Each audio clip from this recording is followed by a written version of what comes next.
හරිනි අමරසූරිය සහෝදරිය කාන්තාවන්ගේ අයිතිවාසිකම් වෙනුවෙන් නිරන්තරයෙන් පෙනී සිට පාර්ලිමේන්තුව තුළද ඉන් එපිටද දේශපාලනය තුළද එයින් ඔබට ගොස් සමාජ ක්‍රියාකාරිනියක් ලෙස සහ ආචාර්යවරියක් ලෙසද ලංකා කාන්තා ජන සමාජය වෙනුවෙන් කළ මෙහෙවර හෘදයාංගම අගයනු ලබනවා.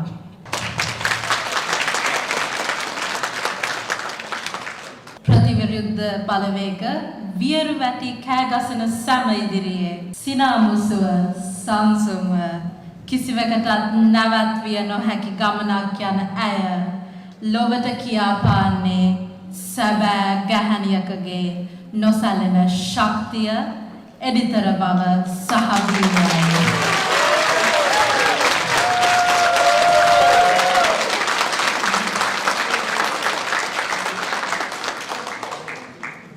බොහොම ස්තුතියි. Thank you very much. සුබ සන්ධ්‍යාවක් සියලු දෙනාටම. වේදිකාවේ සිටින ජනතා විමුක්ති පෙරමුණේ එක්සත් රාජධානියේ සංවිධායක දර්ශන සහෝදරයා, ජාතික ජනබලවේගයේ එක්සත් රාජධානියේ සංවිධායක ඉන්දුනිල් සහෝදරයා, අපේ ආදරණීය කරුණාක්කා සහ ජාතික ජනබලවේගයේ එක්සත් රාජධානියේ කාන්තා ගැහැණු අපි එකමිටට ව්‍යාපාරයේ සංවිධායක මණ්ඩලයත් විධායක සභාවේ සියලු දෙනාත් පැමිණ සිටින සියලුම සහෝදරියන් සහෝදරවරුන්ගෙන් අවසරයි. ප්‍රථමයෙන්ම බෙහෙවින්ම ස්තුතිවන්ත වෙනවා ඔබ මේ අවස්ථාවේ ශ්‍රී ලාංකීය ගැහැණිය මේ වෙලාවේ මේ මොහොතේ ඒ නැගී සිටමින් සංවිධානය වෙමින් සිටින මොහොතක ඇය සමග සිට ගැනීම සඳහා මේ විදියට ඉදිරිපත් වීම ගැන මම බෙහෙවින්ම ස්තුතිවන්ත වෙනවා. ඒක අපිට ලොකු ශක්තියක්. ලංකාවේ ඉන්න අපි සියලු දෙනාටම මේ මොහොතේ මම දන්නවා අපිත් එක්ක අන්තර්ජාලයෙන් සම්බන්ධ වෙලා ඉන්නවා විශාල පිරිසක්. ඒ සියලු දෙනාටම ඔබ මෙතන පැමිණීමත්, ඔබ මෙතන මේ සහභාගී වීමත්, මේ සංවිධානය කිරීමත් අපිට විශාල ශක්තියක්. ඇත්තටම මේක ඓතිහාසික මොහොතක්. මෙතන කියවුණු සියලුම කතාවලින් අපිට පෙන්눔 කර විදියට ඓතිහාසික වැඩක් වෙන්නේ පළවෙනි වතාවට ජාතික ජනබලවේගයේ කාන්තා ව්‍යාපාරය හැටියට අපිට ලංකාවෙන් පිට මේ විදියට එකතු කළා මේ විදියට රැස්වීමක් කරන්න ලැබුණු පළවෙනි අවස්ථාව. මේක යෝජනා වුණාම දර්ශන සහෝදරයා අපේ සහෝදරියන් මේක යෝජනා කරාම මම නම් හිතුවේ නෑ අපිට මේක කරන්න පුළුවන් කියලා. මම දැනගෙන හිටියේ නෑ අපිට මේ විදියට ලන්ඩන් නුවර මෙච්චර සහෝදරියන් පිරිසක් එකතු කරන්න පුළුවන් වෙයි කියලා. ඉතින් ඒක ලොකු ශක්තියක්. මම දන්නවා මේක බලාගෙන ඉන්න අපේ සහෝදරියන් සියලු දෙනාටමත් මේක විශාල හයියක් වෙනවා. ඉතින් ඒකට මම පළමුවෙන්ම ඔබ සියලු දෙනාටම ස්තුතිවන්ත වෙන අතර මම හිතුවා අද ඔබත් සමග බෙදා ගන්නම් කියලා මේ මොකද්ද අපි මේ කරන්නේ. මම හිතන්නේ ඔබ සියලු දෙනාම දකින්න ඇති ගැහැණු අපි එකමිටට කියලා දිස්ත්‍රික්ක ගණනාවක අපි පවත්වපු රැලි දැන් 16ක් 17ක් අපි සම්පූර්ණ කරලා තියෙනවා. තව කීපයක් මාර්තු මේ මාසෙත් අප්‍රේල් මාසෙ තුලත් අපි සංවිධානය කරන්න බලාපොරොත්තු වෙනවා. එතකොට ඔබ දකින ඒ රැලි, ඔබ දකින ඒ උනන්දුව, උද්‍යෝගය, ඒ සියල්ල පිටුපස තියෙන කතාව ඔබත් සමග බෙදා ගන්න කියලා මට හිතුණා. මම හිතන්නේ ඒකත් ටිකක් සුවිශේෂී මොහොතක්. මටත් ඒ ගමන ගැන පොඩ්ඩක් හිතන්න අවස්ථාවක්. අපි මෙතනට ආවේ කොහොමද කියලා බෙදා ගන්න අපි සියලු දෙනාටමත් අවස්ථාවක් බවට අදපත් වෙනවා. ඇත්තටම ඔබ දන්නවා අපි 2019 ජාතික ජනබලවේගය හැටියට පටන් ගන්නකොටත් අපි තමයි පළමු වතාවට ශ්‍රී ලංකා ඒ දේශපාලන අවකාශය තුල ජනාධිපතිවරණයකදී ජනාධිපතිවරණයකට සූදානම් වෙනකොට ස්ත්‍රී ප්‍රඥාප්තියක් ඉදිරිපත් කරා. 2019 සිද්ධ වුණේ අනුර සහෝදරයා අපි 2019 ජාතික ජනබලවේගයේ ජනාධිපති අපේක්ෂක හැටියට ඉදිරිපත් කරනකොට අපි කොළඹ මහජන පුස්තකාලයේ කාන්තා රැස්වීමක් තියලා ජාතික ජනබලවේගයේ ස්ත්‍රී ප්‍රඥාප්තිය ඔහුට ඉදිරිපත් කරා. අපේ ජනාධිපති අපේක්ෂකට ඉදිරිපත් කරා. පස්සේ ඔහු ඒක පිළිගත්තා, ඒක අනුමත කරා. ඒක තමයි 2019 ඉඳන් ජාතික ජනබලවේගයේ කාන්තා ප්‍රතිපත්තිය බවට පත් වුණේ. මට එතන එක අවස්ථාවක් මතකයි. අපි ඒ ප්‍රඥාප්තියේ දාලා තිබ්බ එක ඉල්ලීමක්. ඒ ඉල්ලීම තමයි මහමැතිවරණයේදී 50% නියෝජනය අපිට අවශ්‍යයි කියලා. ගැහැණු අපිට අවශ්‍යයි කියලා අපි ඒ ප්‍රඥාප්තියේ දැම්මා. 2021 දැම්මේ. මට මතකයි අනුර සහෝදරයා දැන් මේක අහගෙන ඉන්නවනේ. අපි කියනවනේ එකින් එක මෙන්න මේවා තමයි අපේ ඉල්ලීම් කියලා. ඊට පස්සේ අනුර සහෝදරයාගේ අවස්ථාව ආවම කතාව කරන්න ඔහු කිව්වා හරි අපි එකඟයි. පස්සේ පිටිපස්සේ හැරිලා අපි ඔක්කොමලා හිටිය 75ක් විතර කාන්තාවන් ස්ටේජ් එකේ. ඕගොල්ලෝ ඔක්කොම ලෑස්ති වෙන්න කිව්වා එහෙනම් ඉල්ලන්න. හරි? එතකොට ඒ වෙලාවේ අපි ඔක්කොලාගේ කටවල් ඇරුණා. අපි එහෙම එච්චර දුරදිග හිතුවේ නෑනේ. අපි ලොක්ක වගේ කිව්වට මේ අපිට 50% ඕනේ කියලා අපිට ඉල්ලන්න වෙයි කියලා අපි කවුරුවත් හිතුවේවත් නැහැ.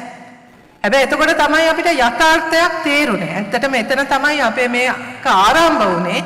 කියන තරම් ලේසි දෙයක් නෙවෙයි ගැහැණුව අපිට දේශපාලනය කරන එක. එතකොට අපි හිතන්න පටන් ගත්තා අපි මේ දේශපාලනිකව යම් කිසි විදියකට සහභාගී වන අපි මෙච්චර අකමැති නම් දේශපාලන කරන්නත් නියෝජිතයන් මහජන නියෝජිතයන් හැටියට ඉදිරිපත් වෙන්න අපි එච්චර අකමැති නම් කොහොමද අපි සමස්තයක් හැටියට මේක බලාපොරොත්තු වෙන්නේ සහ ඇයි ගැහැණුව අපි මෙච්චර දේශපාලනය කරන්න අකමැති වෙන්නේ ඉදිරිපත් වීමටත් මෙච්චර අකමැති වෙන්නේ අපි පිටිපස්සේ ඉඳගෙන වැඩ කරන්න ඒකට කිසිම අපි අකමැත්තක් නැහැ නේ ස්ටේජ් එක පිටිපස්සක ඉඳගෙන ඒව කරන්න ලියන වැඩ කරන්න සංවිධාන වැඩ කරන්න ඒව කරන්න අපි ඔක්කොමලා ඉදිරිපත් වුණා ස්ටේජ් එක ඉස්සරහට ඇවිල්ලා ස්ටේජ් එකට නැගලා කතා කරන්න ලයිස්තුවට නම දෙන්න එතකොට තමයි අපි ඔක්කොමලා පසුබහින්නේ අපි එතකොට තමයි අපි සාකච්ඡාවක් කිව්වේ අපි මේ ප්‍රඥාප්තිය දැම්මා වගේ නෙවෙයි දැන් මේක යථාර්ථයක් කරගන්න නම් එහෙනම් ගැහැණුන් දේශපාලනයට එකතු කිරීමේදී තියෙන බාධකත් හඳුනා ගන්න ඕනේ ඒකට තියෙන අකමැත්තත් ගැනත් අපි චුට්ටක් හිතන්න ඕනේ කියලා. ඇයි මේක කියලා. ඉතින් ඒ ක්‍රියාවලිය තුල තමයි සංවාදයක් සාකච්ඡාවක් තුල තමයි අපි මේ ගමන ආරම්භ කළේ. හරි මොකෝ මේ වෙනකොට ලංකාවේ හැම පක්ෂයක්ම වගේ කාන්තා නියෝජනය වැඩි කරන එක ගැන ප්‍රකාශ නිකුත් කරලා තියෙනවා. පාර්ලිමේන්තුවේ අපි ඒක සාකච්ඡා කරලා තියෙනවා. ජාත්‍යන්තර සම්මන්ත්‍රණවල අපි ඒකට එකඟ වෙලා තියෙනවා. නමුත් මේක යථාර්ථයක් කරගන්න එක ලේසිත් නෑ. සහ අපි කල්පනා කරේ ගැහැණුන් දේශපාලනයට එකතු කරන්න ඕනේ. ඇයි? මොකද්ද අපි මේකෙන් බලාපොරොත්තු වෙන්නේ? එතන තමයි අපිට තේරුනේ අපිට අවශ්‍ය නිකන් දේශපාලනයේදී ඔලුගෙඩි වලින් ගැහැණුන්ගේ ඔලුගෙඩි වලින් පුරවන්න නෙවෙයි. අපේ ඉස්සර කතාවක් අපි කතා කරපු දෙයක් තමයි අපිට මල් පෝච්චි නම් වෙන්න කිසිම උවමනාවක් නැහැ කියලා. ඒ කියන්නේ ස්ටේජ් එක ලස්සන තියෙන මල් පෝච්චි ටිකක් වගේ අපිව තියන්න නම් නෙවෙයි අපි දේශපාලනය කරන්න ඕනේ කියලා. අපිට දේශපාලනය කරන්න ඕනේ දේශපාලනය වෙනස් කරන්න.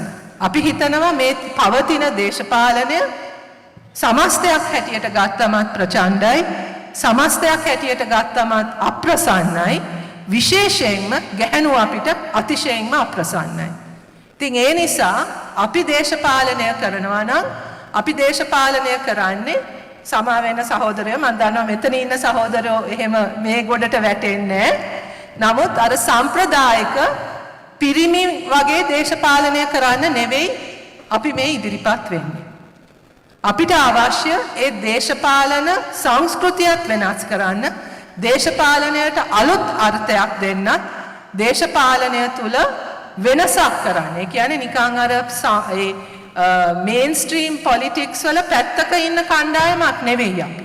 අපිට අවශ්‍ය වුණේ මේකට ඇතුල් වෙලා මේ සමස්තය වෙනස් කළා මේ සමස්තය තුල අපි බලාපොරොත්තු වෙන සමාජ පරිවර්තනය වෙත යන එක තමයි අපේ පරමාර්ථය වුණේ. එතකොට ඒක සඳහා අපි තෝරගත්ත දේශපාලන ව්‍යාපාරය මාලිමාව අතිශයින්ම සුදුසු එකක් බවට බව අපිට තේරුණේ සහ අපි ඒක තෝරගත්තේ මාලිමාව කියන දේශපාලන ව්‍යාපාරය ආරම්භ වෙන්නෙම සමාජ පරිවර්තනයක් වෙනුවෙන්. මේ පවතින ක්‍රමය තවදුරටත් ඇදගෙන යන්න නෙවෙයි. මේ පවතින ක්‍රමය ආරක්ෂා කරන්න නෙවෙයි. නිකං මැතිවරණ දේශපාලනයට ඇතුළත් වෙලා ඔලුගෙඩි මාරුවකින් ආණ්ඩු වෙනස් කරන්න නෙවෙයි. මාලිමාවේ දේශපාලන අරමුණත් සමාජ පරිවර්තනයක්. බරපතල සමාජ පරිවර්තනයක් වෙනුවෙන් පෙනී ඉන්න ව්‍යාපාරයක් හැටියට අපිට හිතුණා ගැහැණු අපිට සුදුසුම තැන ඒක තමයි කියලා. ඉතින් ඒ හරහා තමයි අපි ගමන ආරම්භ කරේ.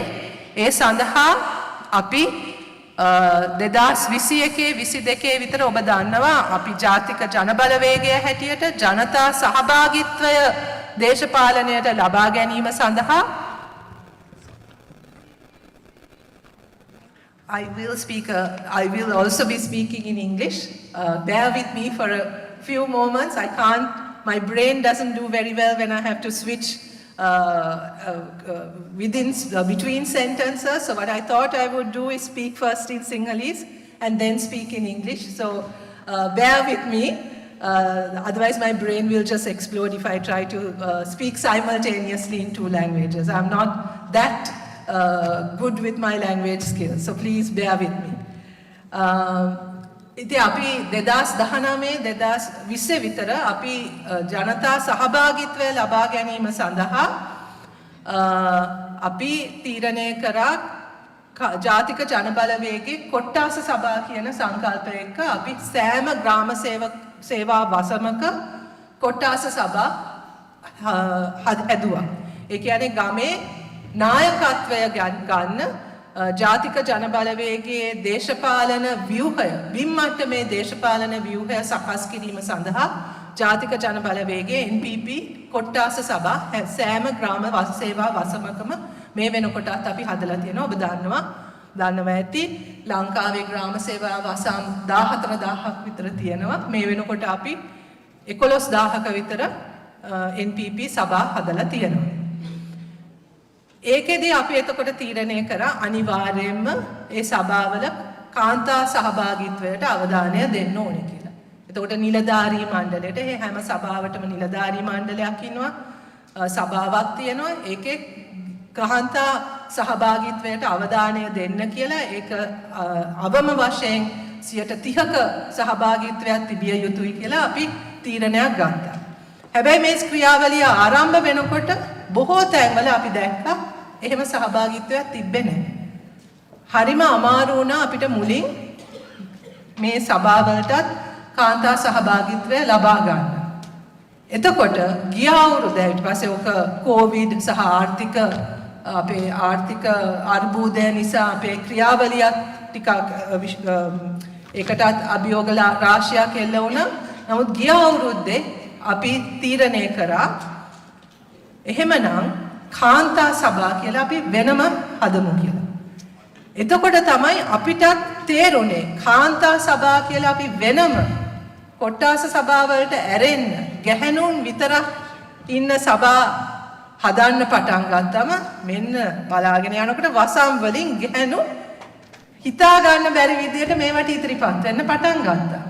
එතකොට අපිට තේරුණා ඇත්තටම ලංකාවේ පළවෙනි වතාවට ගැහැණුන්ට ආරක්ෂිතව ගැහැණුන්ගේ නායකත්වය යටතේ දේශපාලන වේදිකාවක් හැදෙනකම් බලාගෙන හිටපු ගැහැණුන් බහුතරයක් හිටියා කියලා. ඒ අවස්ථාව දුන්න විතරයි, ඒ අවස්ථාව ආව විතරයි ඒකෙන් ප්‍රයෝජනය ගන්න ගැහැණුන් පුදුම විදියට ඉදිරිපත් වුණේ.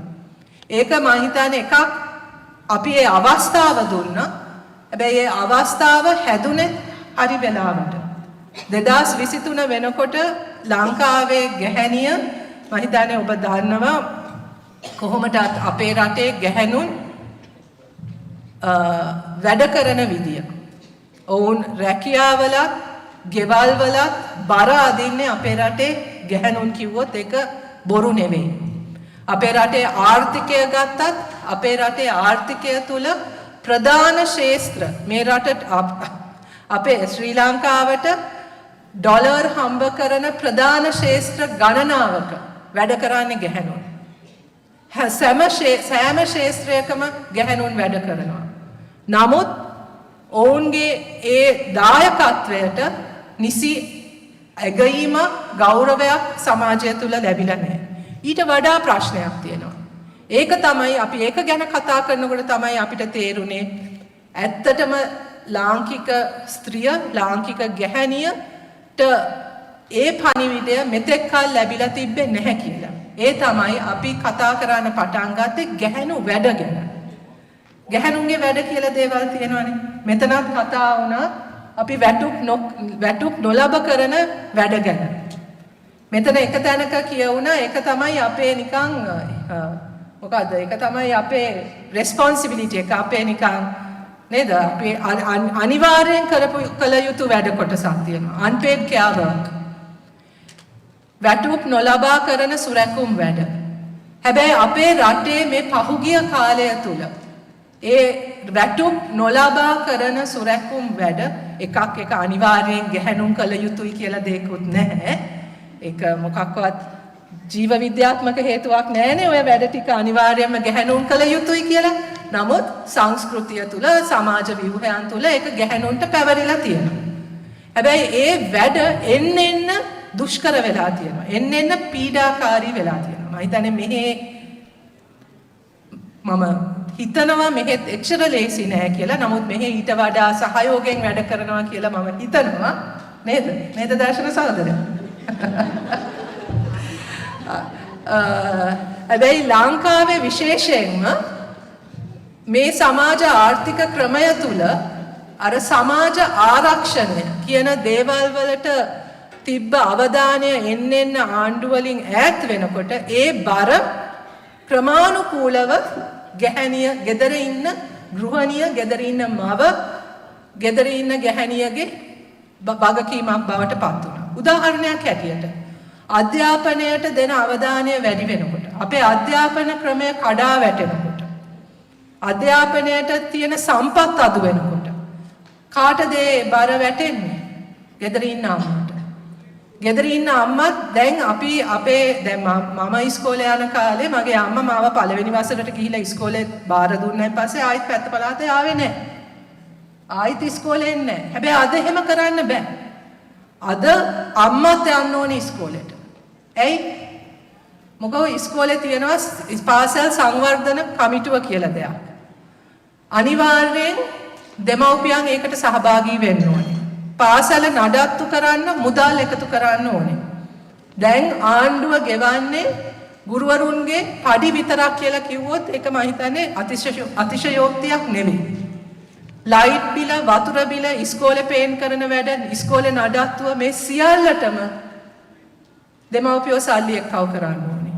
ඒක විතරක් නෙවෙයි. සිකියුරිටි වැඩ කරන්න දෙමව්පියෝ ඉදිරිපත් වෙන්න ඕනේ.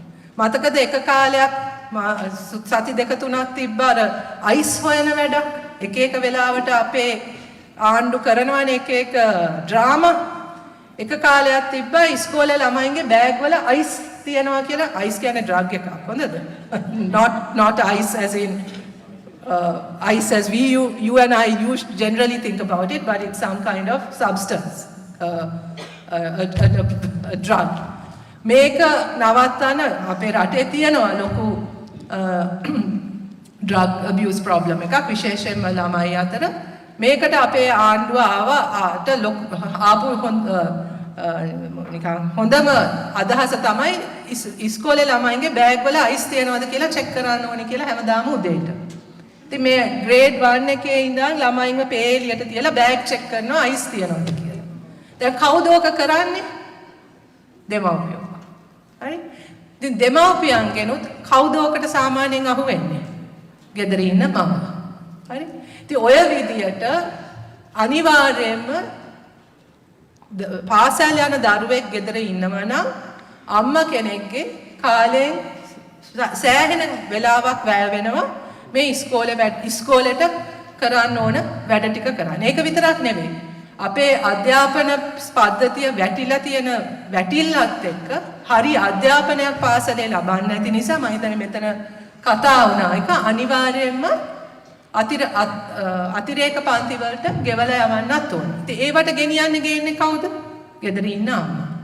ඉතින් මම මේ කතා කරේ එක ශාස්ත්‍රයක් ගැන විතරයි. හැබැයි මේ ශාස්ත්‍ර ඔක්කොම අධ්‍යාපනය, සෞඛ්‍ය, සමාජ ආරක්ෂණය මේ සියලුම සිස්ටම්ස් අපේ පබ්ලික් ට්‍රාන්ස්පෝර්ට් ඉඳන් මේ සියලුම සිස්ටම්ස් කඩා වැටෙන්න අපේ රටේ පීඩාවට පත් වුණු ප්‍රධාන පුද්ගලයා ගැහැණිය බවට පත් වුණා.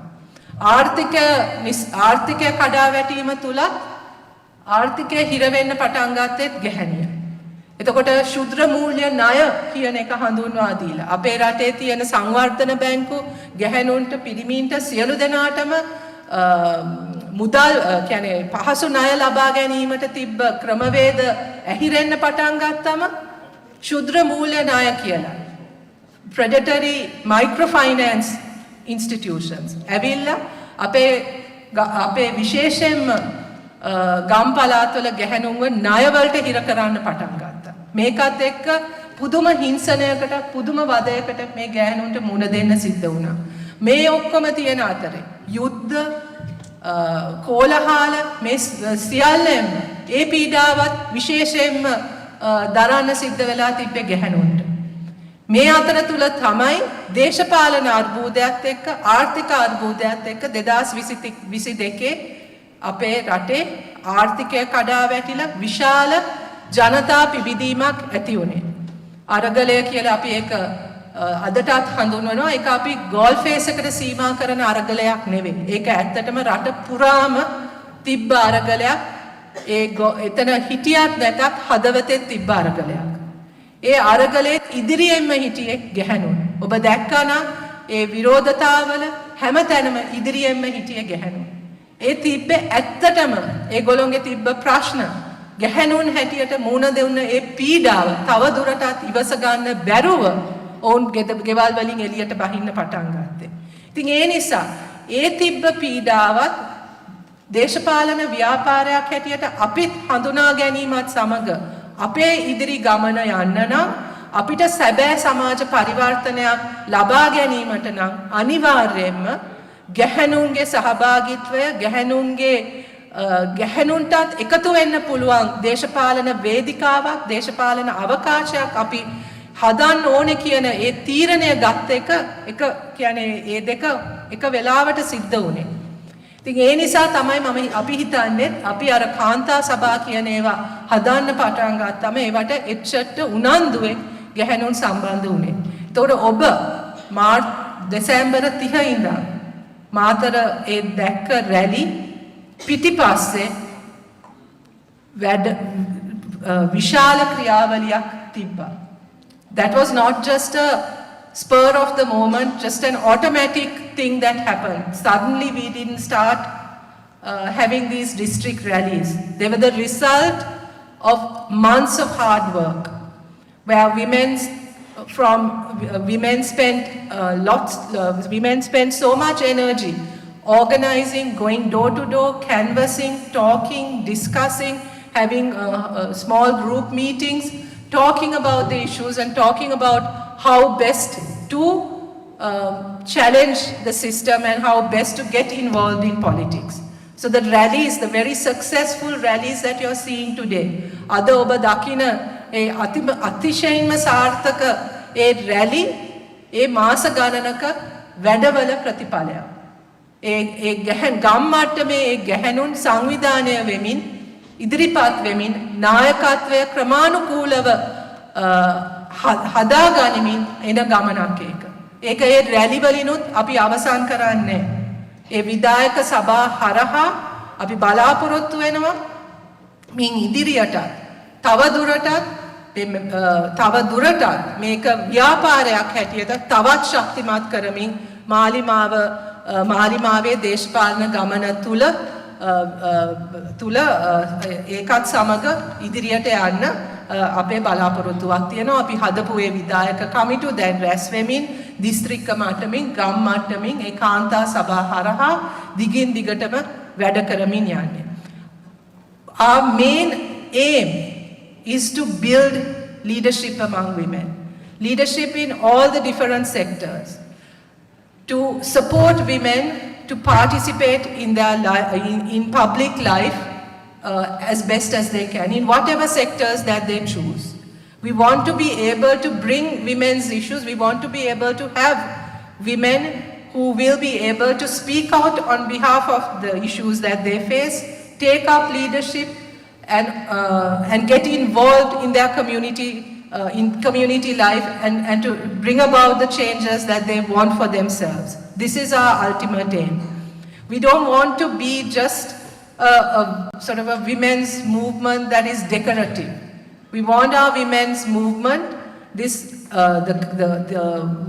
solidarity that is being built up among women, to really make an impact and to change the way in which politics happens in our country.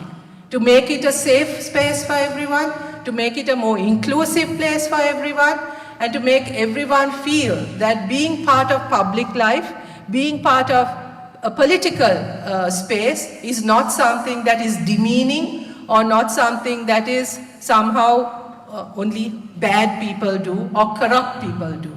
This is the change that we want to bring, and this is, I think, what is happening today in Sri Lanka is is actually really significant in that it is beginning to, the way, especially the way that women have come forward, and especially the way that women have been participating in these events, have, I think, shaken the political establishment like no other movement has done before. ඒගොල්ලෝ කවදාකවත් හිතුවේ නෑ මේ ලංකාවේ ගැහැණු මේ විදියට ඉදිරිපත් වෙලා මේ විදියට ඒ නායකත්වයට පණිවිඩයක් එවන්න තරම් ශක්තිමත්ව එකතු වෙන්න පුළුවන් කියලා කවුරුවත් හිතපො නැති දෙයක්. මම හිතන්නේ ඒක තමයි අද සිද්ධ වෙන විශිෂ්ටම දේ සහ ඒක තමයි අපි බලාපොරොත්තු වෙන සමාජ පරිවර්තනයට වෙන්න පුළුවන් හොඳම දේ. ඒක තමයි. ඉතින් ඒක තුල අපි දකින්නේ රැස්වීම් වලට ඔබාවන, if you see these rallies, and if you do get a chance, I'd encourage you to participate in some of these rallies. The energy there, the emotion there is something that I have never witnessed. People are there, there's joy, there are tears, there's emotion.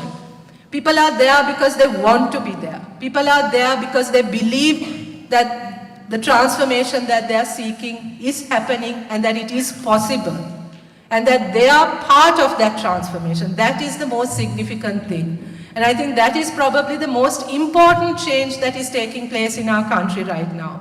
That people are beginning to realize that they will no longer sit back and wait for someone else to change their lives for them.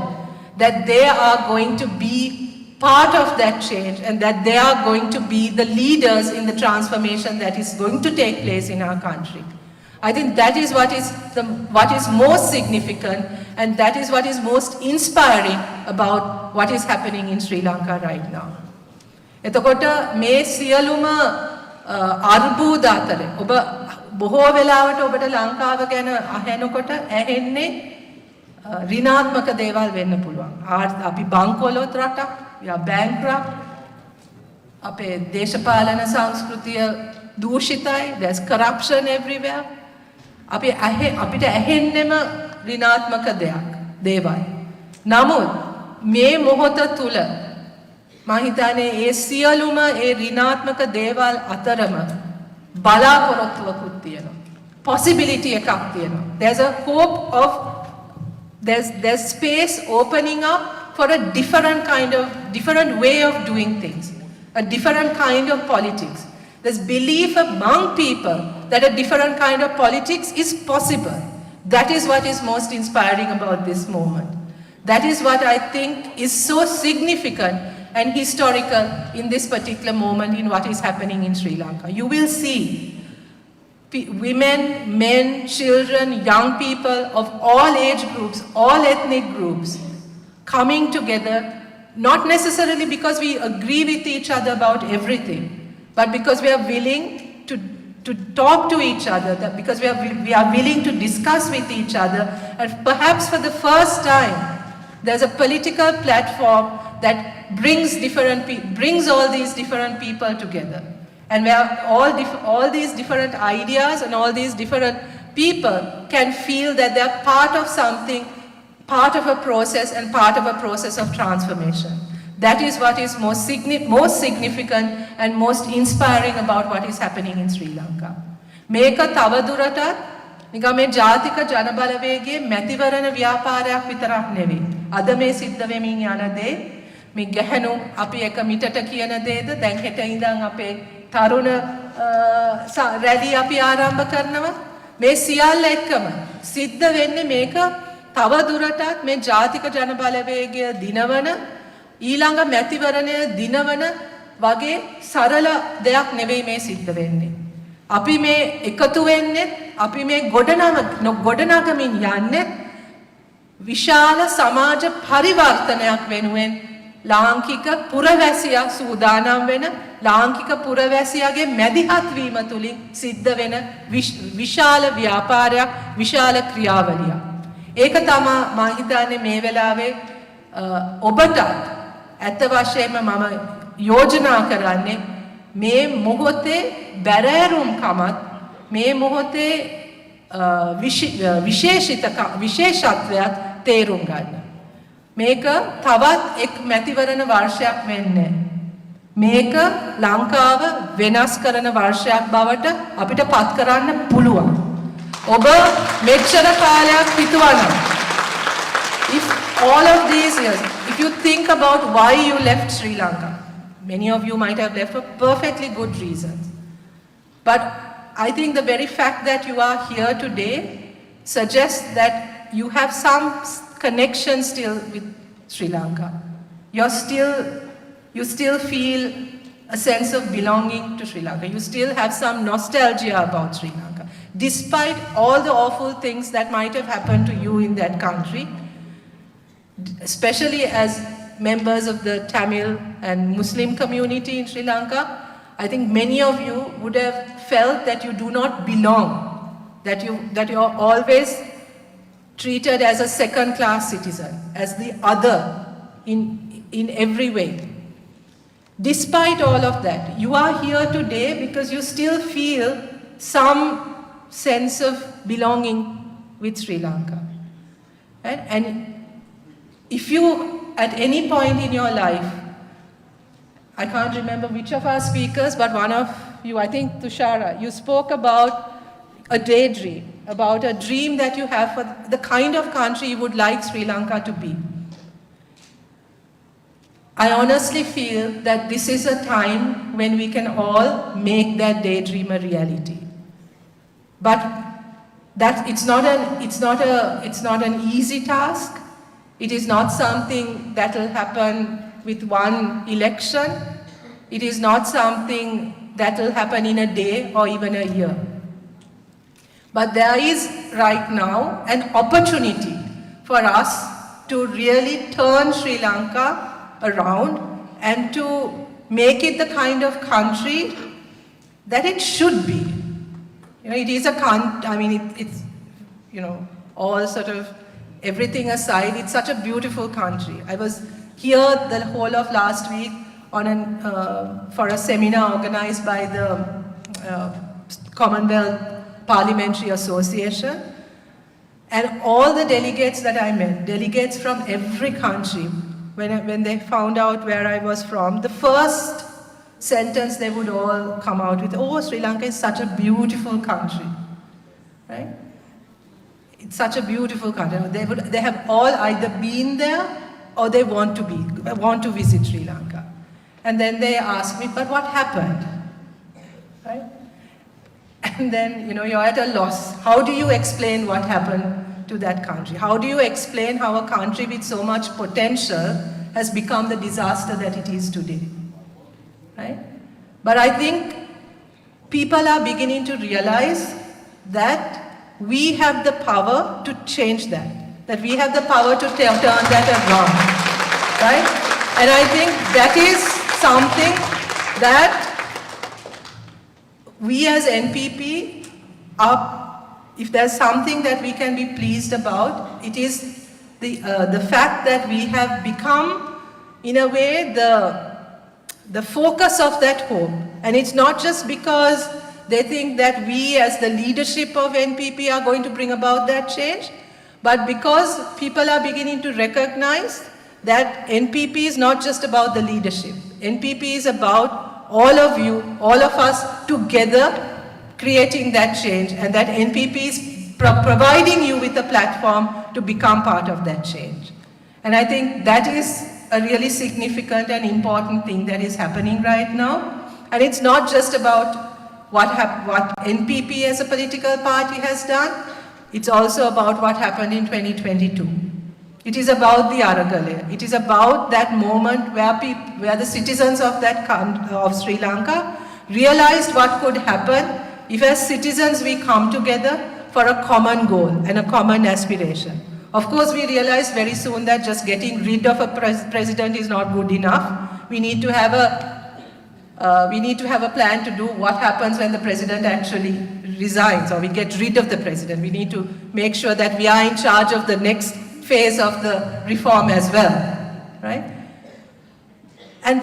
But that demonstrated to people the power of citizens coming together and the power of people organizing and working together. And that's a lesson that I don't think any one of us has forgotten. That's not a moment that any one of us has forgotten, right? Unfortunately, or fortunately as it may be, many of the political parties in Sri Lanka, and certainly the current leadership, have not recognized the change that has taken place in our country. That other අපේ රටේ ඉන්නේ 2019 හිටපු පුරවැසියත් නෙවෙයි 1994 හිටපු පුරවැසියත් නෙවෙයි 2015 හිටිය පුරවැසියත් නෙවෙයි අද ඉන්නේ වෙනස් වෙච්ච තමන්ගේ බලය පිළිබඳවත් තමන්ගේ අයිතිවාසිකම් පිළිබඳවත් යම්කිසි විදියකට අවදි වෙච්ච පුරවැසියෙක් ඉන්නේ. තව දුරටත් ඔවුන් මේ දූෂිත දේශපාලනය ක්‍රමයන් පුරවැසියන්ව පාවිච්චි කරන බලයට එන්න දේශපාලනය කළා දේශපාලනය හරහා ජනතාව සූරාකන ඒ දේශපාලන සංස්කෘතිය බාර ගන්න සූදානම් පුරවැසියෙක් නෙවෙයි අද තවදුරටත් ඉන්නේ වෙනස් වෙච්ච පුරවැසියෙක්. හැබැයි ඒක තේරුම් ගන්න බැරි දේශපාලන ව්‍යාපෘති දේශපාලන පක්ෂ තමයි අදටත් හිතන්නේ ඔවුන්ගේ රැවටිලි වලින් මේ රටේ බලය තියාගන්න පුළුවන් කියලා තවදුරටත්. So you will see the same old things happening all over again. One political party distributes 10 kilos of rice. The next political party the next day says, no, we are going to distribute 20 kilos of rice. These are their solutions to the problems of the country, right? That is the extent to which they have reduced how they are going to resolve or address it, and that is the level of respect that they have for the people of the country. They have not even recognized the extent to which people have changed and that the people are demanding far more than 10 kilos of rice. They are actually not asking for any goodies. They are actually asking for a change in the system. They are asking for a political system, for representatives that actually are accountable to people and that are actually committed to serve the people. And that's what they are looking for. They are no longer looking for handouts. They are no longer looking for a patron who will protect them.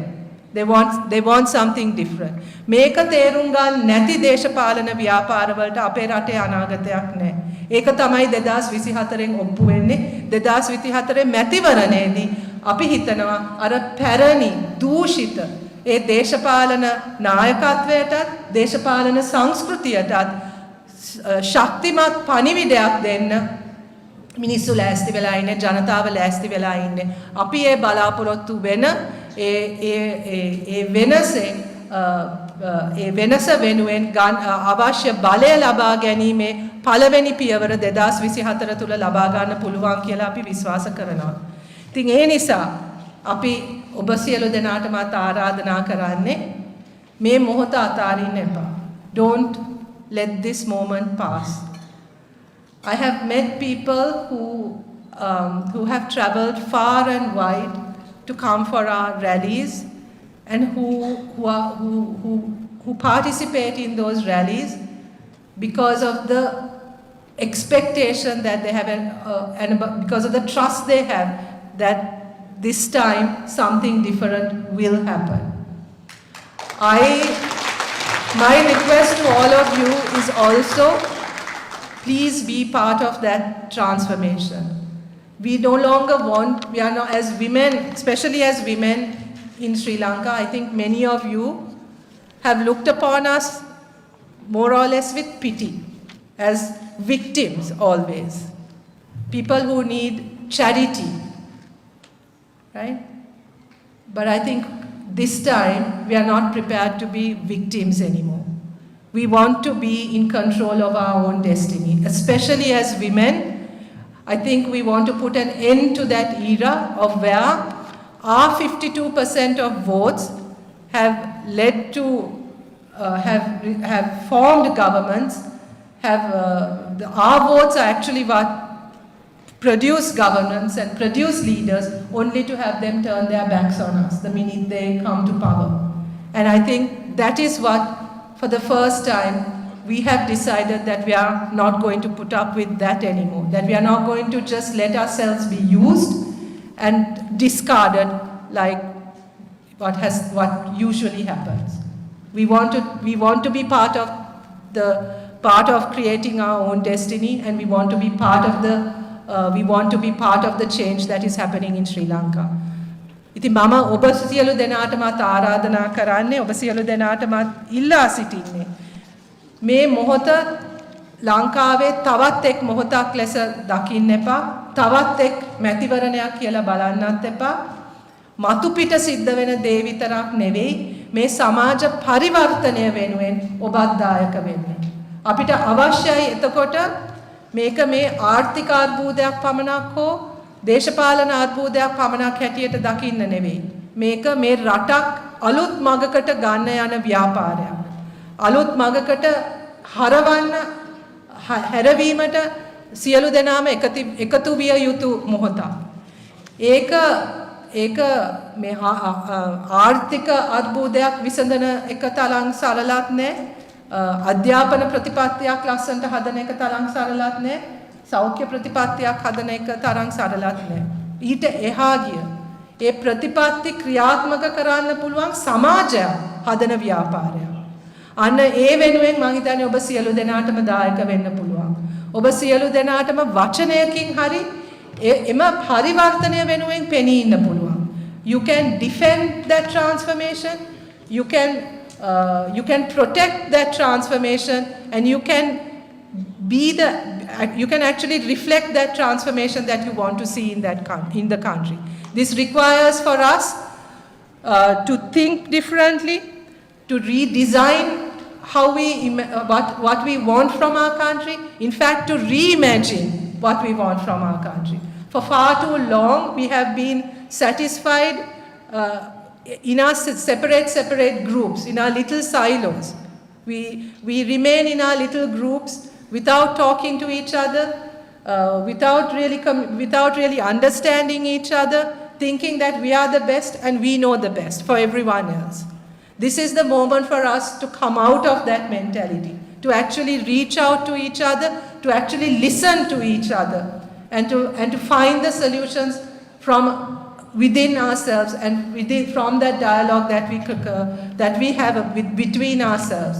And that is what women in Sri Lanka are doing today. And that is what Gahanu Api Ekamitata is all about. It is about women talking to each other, women being heard, women being respected, women being listened to, and women taking charge of their own destinies. And that is the vision we have for the country as well. That is what we want for Sri Lanka to become. A place, a kinder place, a place that is willing to hear each other, a place that is willing to be more inclusive, to actually reflect on the kinds of values that we want for our country. Not just about the GDP and the interest rate and the employment ratio, important as they are. There are other things that are more important.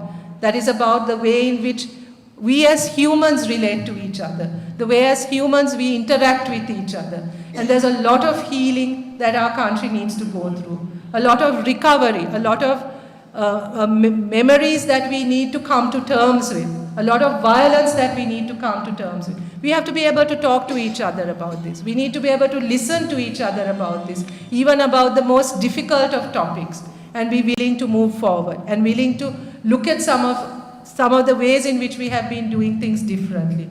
අන්න ඒකට අවස්ථාවක් ඇවිල්ලා තියෙන නිසා අපි ඔබ මං හිතන්නේ ලංකාවෙන් ඉතාමත්ම දුරින් හිටියත් ෆිසිකලි ඔබ ඉතාමත්ම දුරින් හිටියත් මේ සිද්ධ වෙන පරිවර්තනයට ඔබට සහභාගී වෙන්න පුළුවන්. ඒ සහභාගී වීමට අවශ්‍ය වෙන්නේ ඔබේ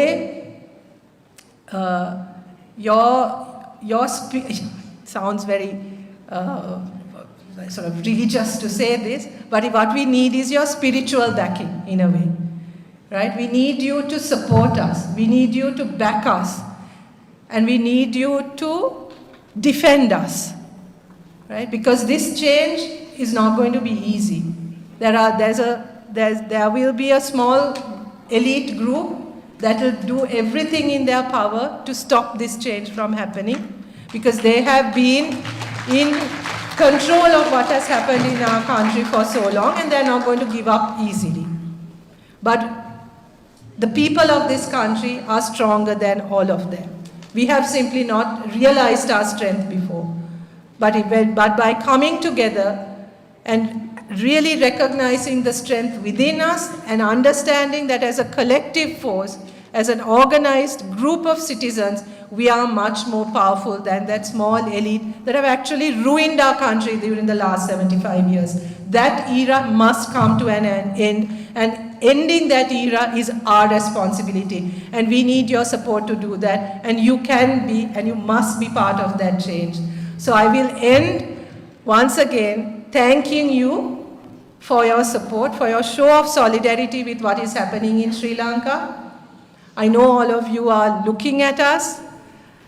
I urge you to now be part of that transformation in whatever way you can, whether it's by a word, whether it's by a post on your social media, whether it's by a phone call, whether it's by some measure of support, whether it's what you do here in your own country in reaching out to the Sri Lankan community and bringing the Sri Lankan community here, the diaspora here together in support of what is happening in Sri Lanka. I really urge you all to reach out to each other in this group, within the Sri Lankan diaspora, and to show and to continue to show your solidarity and your support for what is going on. We really appreciate that. I think when we see the kinds of support, when our women back home see what is happening here, they will feel the love, they will feel the support, and we ask you to continue to show that, continue to demonstrate that, and let's make 2024 the year of change, the year of transformation. Let us bring the 75 years of misery, well, 76 now, 76 years of misery to an end, and really make Sri Lanka what it really should be and what that daydream was all about. Thank you very much.